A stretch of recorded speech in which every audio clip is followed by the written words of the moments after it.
Hai, kenalin gue Tori Panjangan. Di video ini gue bakal jelasin apa sih itu komputer, alat pemrosesan data, memori internal dan eksternal, apa itu motherboard, dan apa itu BIOS. So, gak usah basa-basi lagi.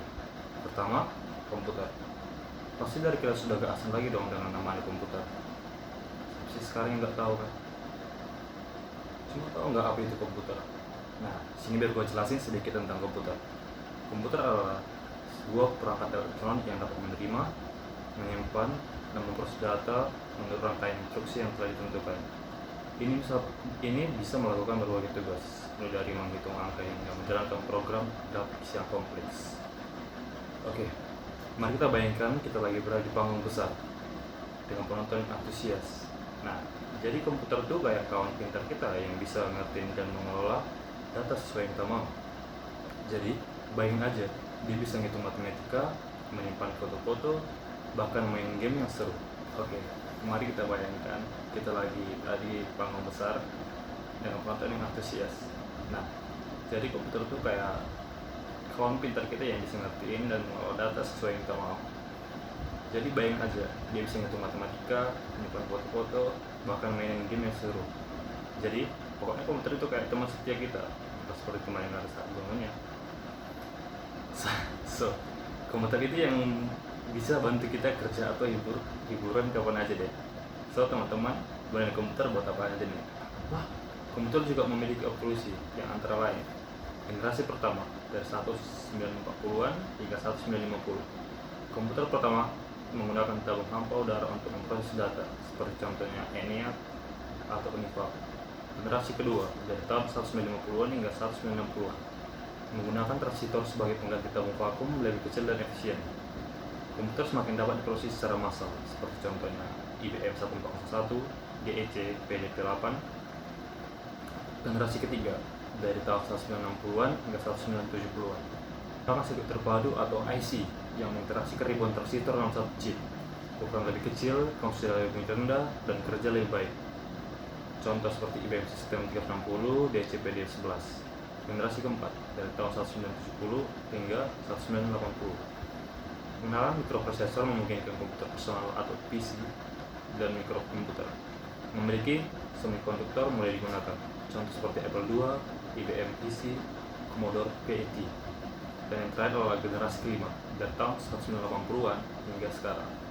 Perkembangan komputer dengan kemampuan jaringan dan internet semakin cepat dan kuat dengan perkembangan teknologi, prosesor dan perangkat keras seperti contohnya desktop, laptop, smartphone, dan sebagainya.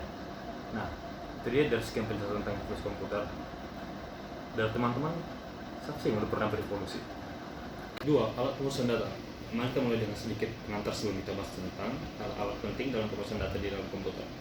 Jadi mari kita simak lebih lanjut tentang CPU, motherboard, RAM, PCU, dan VGA, dan sound card yang semua berperan dalam menjadikan komputer kita berfungsi dengan baik. Pertama, CPU atau bisa disebut dengan Central Processing Unit. Nah, CPU ini bisa diibaratkan sebagai otaknya komputer. Jadi, dia yang bertugas memproses semua instruksi dari program yang lagi kita jalankan. Bayangin aja dia kayak chef di dapur yang sibuk masak semua pesanan yang masuk. Dua, motherboard. Nah, ini kayak papan induknya semua komponen. Di sini CPU, RAM, kartu grafis, dan yang lainnya menyambung.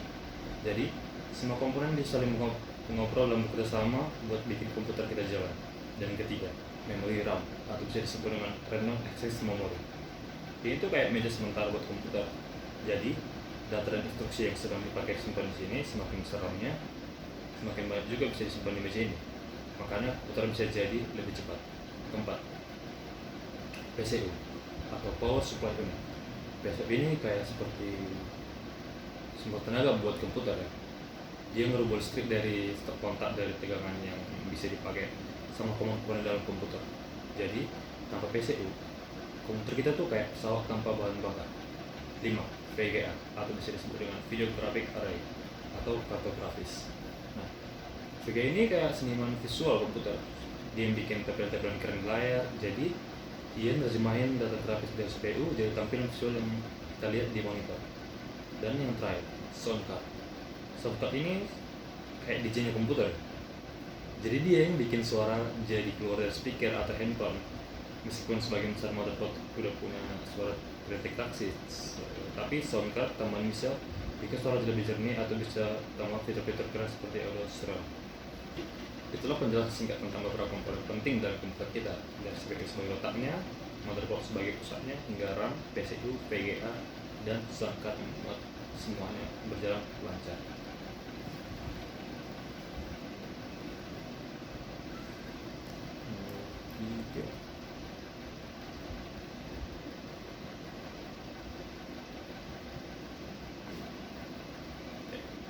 Kita bakal bahas tentang dua hal yang sering banget jadi topik pembicaraan dalam dunia teknologi, memori internal dan eksternal.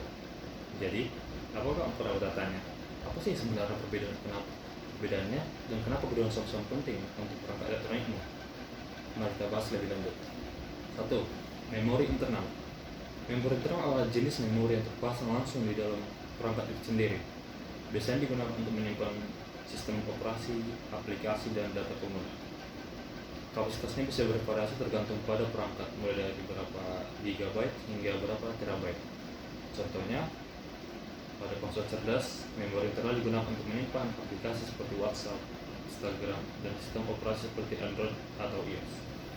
Jadi, memori itu kayak stok dapur di ponsel atau perangkat elektronikmu sendiri. Nah, dia tempatnya buat menyimpan segala aplikasi, sistem operasi, dan data penting lainnya. 2. Memori eksternal. Memori eksternal adalah jenis memori yang dapat dilepas dari perangkat dan seringkali dapat ditukar dengan yang lain. Digunakan untuk menyimpan data tambahan yang tidak muat di dalam memori internal perangkat. Contohnya termasuk kartu SD, kartu micro SD, flash drive USB, dan hard disk eksternal. Kapasitas memori eksternal juga bervariasi mulai dari beberapa gigabyte hingga beberapa terabyte, tergantung pada jenis dan modelnya. Nah, ini kayak teman rak buat simpen barang-barang ekstra yang nggak mau di stok dapur tadi. Jadi, misalnya kamu mau nyimpan lebih banyak foto atau video di ponsel atau kamera, kamu bisa pakai kartu SD atau micro SD. Atau kalau misalnya laptop membutuhkan tempat ekstra buat simpen file, bisa pakai flash drive USB atau hard disk eksternal. Intinya, memori internal dan eksternal punya peran yang beda tapi sama-sama penting buat menyimpan segala macam data di perangkatmu. Itulah pembahasan singkat tentang memori internal dan eksternal. Dari penjelasan tadi, kita jadi lebih paham bahwa keduanya memiliki peran yang krusial dalam menyimpan data dan aplikasi di perangkat elektronik kita. Memori internal sebagai stok dapur utama, sementara memori eksternal sebagai tambahan RAM untuk menyimpan barang-barang ekstra. Dengan memahami kedua konsep ini, kita bisa lebih efisien dalam mengelola dan menyimpan data di perangkat kita. Sekarang kita mau bahas tentang sesuatu yang super. Oke, sekarang kita mau bahas tentang sesuatu yang super penting di dalam komputer, yaitu motherboard. Jadi, siapa yang belum tahu apa itu motherboard dan apa aja perannya? Tenang aja, kita bakal jelasin dengan bahasa yang lebih santai biar semua pada paham. Motherboard adalah komponen utama dalam sebuah komputer yang merupakan platform tempat semua komponen yang terpasang terhubung. Fungsi utamanya adalah sebagai hub untuk menghubungkan dan mengkoordinasi semua bagian komputer, termasuk prosesor, RAM, kartu grafis, kartu suara, penyimpanan, dan perangkat lainnya. Jadi, gambar ini, motherboard itu kayak pangkalan utama di komputer. Jadi dia yang jadi rumah buat semua barang-barang komputer lainnya. Misalnya prosesor, RAM, kartu grafis, semuanya nemplok di situ. Di sini apa aja? Pertama, dia ngasih tempat buat nyambungin semua komponen, slot buat CPU, buat RAM, slot ekspresi buat kartu grafis, pokoknya lengkap. Terus dia juga mengatur soal daya. Jadi pastiin semua komponen dapat listrik yang mereka butuhin. Pentingnya, dia juga bikin semua komponen yang bisa ngobrol satu sama lain, misalnya dari prosesor RAM atau dari RAM ke kartu grafis. Plus ada BIOS atau UEFI-nya. Itu kayak otak kecil yang ngatur awal komputernya lain dan ngatur pengaturan dasar sistem gitu. Terus motherboard juga bikin sinyal clock buat sinkronisasi semua komponen. Jadi semua jalan sama-sama dengan baik. Intinya, motherboard tuh kayak tulang punggungnya komputer. Tanpa dia, semua komponen nggak bakal bisa bekerja sama dengan efisien. Nah, jadi kan sudah paham kan tentang motherboard dan apa aja yang dilakukan dalam komputer kita. Ingat ya, meskipun dia nggak kelihatan, motherboard ini jadi tulang punggungnya komputer kita. Tanpa dia, kayaknya semua komponen bakal bingung mau ngapain. Jadi, jaga motherboardmu dengan baik. Dan yang terakhir adalah BUS. Untuk memahami cara kerja sebuah komputer, penting untuk memahami berbagai jenis BUS yang digunakan dalam sistemnya. Mari kita tinjau beberapa jenis bus yang paling umum. Yang terakhir adalah bus. Untuk memahami cara kerja sebuah komputer, penting untuk memahami berbagai jenis bus yang digunakan dalam sistem. Mari kita tinjau beberapa jenis bus yang paling umum. Pada komputer atau disebut dengan PC, ada beberapa jenis bus yang digunakan untuk menghubungkan berbagai komponen dalam sistem komputer. Berikut adalah beberapa jenis bus yang umum digunakan. 1. PCI atau Peripheral Component Interconnect. PCI adalah standar bus internal yang digunakan untuk menghubungkan kartu ekspansi seperti kartu suara, kartu grafis, dan kartu jaringan ke motherboard komputer. PCI telah berkembang menjadi beberapa versi seperti PCI X atau PCI Extend dan PCI Express atau PCI LE dengan kecepatan transfer yang lebih tinggi. 2. PCI Express atau PCI LE. PCI LE adalah evolusi dari standar PCI yang lebih baru dan lebih cepat. Ini merupakan bus serial yang memungkinkan pengguna multi lanes untuk transfer data yang lebih cepat antara perangkat-perangkat PCI LE. 3. AGP atau Accelerated Graphic Port. AGP adalah jenis bus yang dirancang khusus untuk kartu grafis pada komputer. Ini memberikan jalur komunikasi khusus antara kartu grafis dan CPU, memungkinkan transfer data yang lebih cepat untuk meningkatkan kinerja grafis. USB atau bisa disebut dengan Universal Serial Bus. USB adalah bus yang eksternal yang digunakan untuk menghubungkan berbagai perangkat eksternal seperti keyboard, mouse, printer, dan perangkat penyimpan internal komputer. USB juga dapat digunakan untuk menghubungkan perangkat internal seperti webcam dan kartu ekspansi. Dan terakhir adalah SATA atau Serial ATA. SATA adalah bus internal yang digunakan untuk menghubungkan perangkat penyimpanan seperti hard drive dan SSD atau solid state drive ke motherboard. Ini menggantikan bus EDA atau Intelligent Drive Electronic yang lebih lama dan menaruhkan kecepatan transfer yang lebih tinggi. Jadi, itulah gambaran singkat tentang berbagai jenis bus dalam dunia komputasi. Semoga pemahaman ini membantu Anda dalam mengoptimalkan kinerja sistem komputer Anda. Dalam perjalanan ini, kita menyaksikan evolusi dan peran penting komputer.